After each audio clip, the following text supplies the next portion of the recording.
தருமபுரி மாவட்டம் பாப்பிரெட்டிப்பட்டி அருகே அடையாளம் தெரியாத இருசக்கர வாகனம் மோதி சாலையில் நடந்து சென்றவர் பலியான நிலையில் உடலை வாங்க மறுத்து உறவினர்கள் சாலை மறியல் போராட்டத்தில் ஈடுபட்டதால் பெரும் பரபரப்பு ஏற்பட்டது.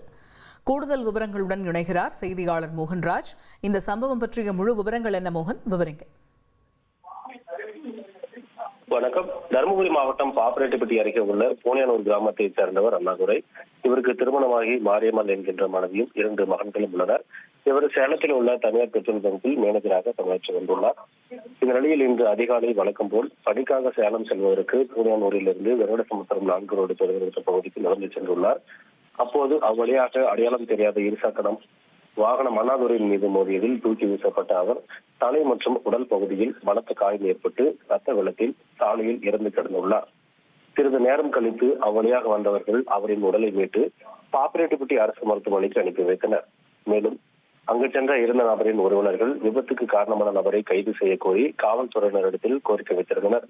சம்பவம் நடந்து மதியம் வரை குற்றவாளி யார் என காவல்துறையினர் கண்டுபிடிக்கவில்லை எனவும், குற்றவாளியை கைது செய்ய காவல்துறையினர் மெத்தனம் காட்டி வருவதாகவும், குற்றவாளியை கண்டுபிடிக்க கூறினால் அங்கு சிசிடிவி கேமராக்கள் வேலை செய்யவில்லை என காவல்துறையினர் அலட்சியமாக பதில் கூறுவதாக தெரிவித்து இறந்த நபரின் உறவினர்கள் தருமபுரி சேலம் பிரதான சாலையில் அரசு மருத்துவமனை முன்பு திடீர் சாலை மறியல் போராட்டத்தில் ஈடுபட்டனர். அந்த சாலை மறியல் காரணமாக அங்கு சுமார் 1 மணி நேரத்திற்கு மேலாக போக்குவரத்து பாதிப்பு ஏற்பட்டது. இதுகுறித்து தகவல் இருந்து அங்கு வந்த காவல்துறையினர் மற்றும் பாப்பிரெட்டிப்பட்டி திமுக மேற்கு ஒன்றிய செயலாளர் சரவணன், மத்திய ஒன்றிய செயலாளர் முத்துக்குமார் ஆகியோர் உறவினர்கள் மற்றும் பொதுமக்களிடத்தில் சமாதான பேச்சுவார்த்தையில் ஈடுபட்டனர். சுமார் 1/2 மணி நேரத்திற்கு மேலாக நடைபெற்ற இந்த பேச்சுவார்த்தையில் உடன்பாடு ஏற்பட்டு பொதுமக்கள் மற்றும் அவரின் உறவினர்கள் சாலை மறியலை கைவிட்டு அங்கிருந்து கலைந்து சென்றனர்.